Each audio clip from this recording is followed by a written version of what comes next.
I got to tell you, I was so, and still am, inspired by Colin Kaepernick, by you, by LeBron James, by others who have worked really hard to attain a position and status, and are seen by millions, by hundreds of millions all over the world, and who are willing in some way to compromise that earned position, or to put it on the line in order to stand up for something that they really believe in, that's important not just to them and not just to people who look like them and have had experiences like they've had, but are important to all of us in this country. And I really feel that there's nothing more American than doing that, than willing to put your career and your status and your position on the line for something that you believe in.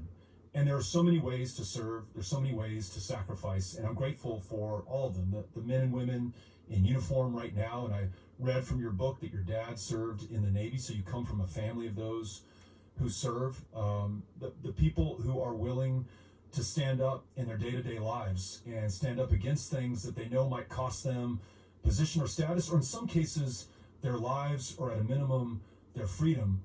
When someone's willing to do that, I think you need to call that out and make sure that you give credit where credit is due. It's the only way that I think this country becomes a better one and has any hope of realizing its potential and its promise that, as we said in the Declaration of Independence, we are all created equal. We've never realized that.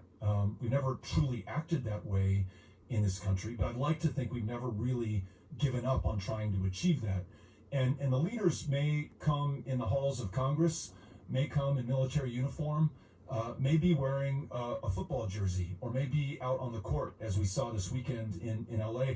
They may just be leaders in day-to-day life in their community, but that's what it's going to take to make America better. So, no, I was very happy to say that on the campaign trail, although I got to tell you that there were folks on my campaign who were asking me, what in the hell are you doing answering that question that way? Like, we don't need that fight right now. We're trying to beat Ted Cruz in Texas, become the first Democrat to win a Senate race since 1988, and you don't need to be taking on controversial positions. I think the truth is it's actually not that controversial. It's just, it's an honest thing, and it needs to be said.